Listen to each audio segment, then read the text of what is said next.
Right, Geoff Schwartz. How's it going up there in Detroit, by the way?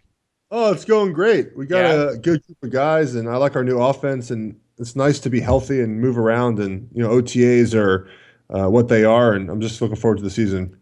Is it weird? I mean, I know obviously you weren't there when Calvin Johnson was, but do you feel, is anybody, any of the guys around there, do they feel a little gutted? Does it feel, has anybody remarked, wow, this feels different out here without 81? Not really. Most of the questions I get about him are from the media members. Otherwise, no one really in the facility mentions him very much. We don't watch a lot of film of last season, just the way we're installing our offense. So there's not much talk about him. I know we're kind of humming along. Things are kind of going now. We've got a couple OTAs under our belt, and no one's mentioned him. Obviously, it would have been great to play with him. He's one of a kind, and but we moved on, I think. Ross, where do you, who are you picking in the NFC North this year? Go ahead. Geoff Schwartz is sitting there. You're not going to hurt his feet. Oh, I won't. Yeah, the Lions will get third. Lions will get Third? third. Yeah, I'll give them third. You know what? I think that they. Guess who's winning the NFC North? You're gonna And who might be going to the Super Bowl? You better not say the better not. Bears, because that would be ridiculous. The Minnesota Vikings. Dude, look at the Vikings roster. I know. They are loaded. Depth everywhere. Corners, D-line, everywhere. If Bridgewater takes the next step in year 3, they've upgraded the O-line. They got 8 or 9 guys who are legit starters now. If Bridgewater takes the next step, what do you always say? Hear me now, thank me later, believe me later, whatever. Whatever you say, whatever Shek says, that's what I'm saying about the Minnesota Vikings going to the Super Bowl this year. That's bold stuff, man. June, whatever it is, I said it right here on the DDFP. Well, I'll say this to Schwartz and to the Minnesota Vikings. It's wrong-headed that they decided to put domes on both those stadiums in Minnesota and Detroit.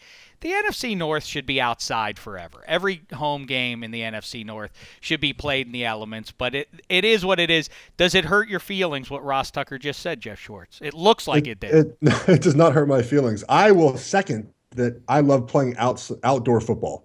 We have 13 games this year inside. That's crazy. 13. I like Whoa! Yuck. Yeah, we have Wow. 13. We have 13 to 16 games inside this season. We play 2 outside in September and another one till we go to New York in December. So I am fully on board with outside football. Now, Jeff, is that something that the coaches talked to you about, or you just went through and counted yourself that it's 13 indoors? I think I saw that somewhere. But we're at Houston. We're at New Orleans. We might be at Indy. And then obviously, then we have a couple more, road games somewhere. But yeah, I look at that sort of because I like playing outside. I like playing on grass, over turf, and obviously we have a turf field. It's not gonna be that big of a deal, but I just like playing on grass. What is ultimately worse? Because it seems to me most players I talk to these days, even if they're playing in Minnesota, Chicago, Green Bay, Detroit, whatever, they always will say, well, yeah, given the choice, I would definitely be in a warm climate, because it seems more and more football players are coming from Southern California, Texas, and Florida more so than they are Pennsylvania and the old places like that. But what's ultimately worse, playing at the start of the season when it's 100 degrees outside, which it is in a lot of those stadiums, or when it's 0 degrees? Ooh, 0. Because the reason why is you can hydrate enough, you can get IVs, you can do all this stuff in warm weather. In cold weather, your joints hurt, your hands they hurt, your just body never gets warm, you never get into the flow of things. I've played in both. I've played in games in Carolina that were over 100. I've played in games that were close to 0. And the only time the close to 0 games are any fun are when you win the games. Otherwise, it's awful. But the smells must be just beyond imagination. I think I'd rather be cold than hot. Like if it's a game, I think I'd rather be on the cold. Because when it's really hot, man, I mean that drains you. I mean you can try to hydrate, but that just drains you. Whereas the only thing that's good about really hot games is the D-line get tired before you do. Exactly. Because D-line is the most tiring position of football by a lot. Because why? Because a 300-pound man is resisting your... Well, no, because every time it's a running play, almost every time, the play starts with 2 guys blocking. That's 600 pounds of dude that they're trying to hold up against, right, and stand their ground.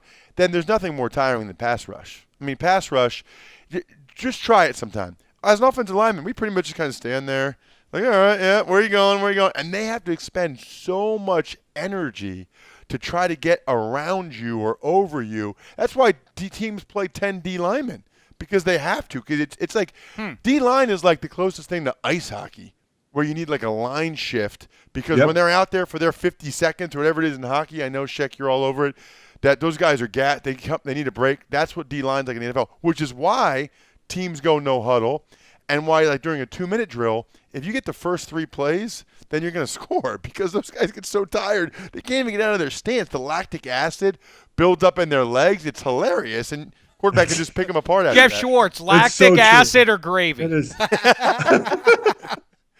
If the lactic acid helps the defensive lineman not rush, I'll choose that instead. Or gravy. If they get too fat and too much gravy, I'll take that too. What about this?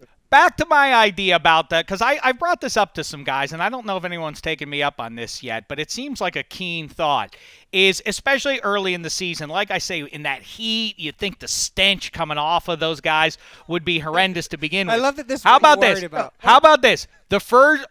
In the week leading up to the game, don't shower. Imagine Linval, like Linval Joseph, he wouldn't want to be handling you. He'd be like, oh, Schwartz smells too bad. I got to run away from him, coach. I'm sorry.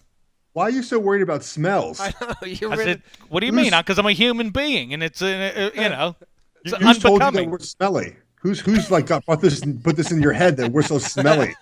It's such a bad conditions out there. Yeah, that's a good question. Why are bigger people so much smellier than smaller people? Maybe it hadn't occurred to me about 10 minutes in here, but I think as Handsome can attest, now that we're shut in this small space with the offensive lineman. No, I kid.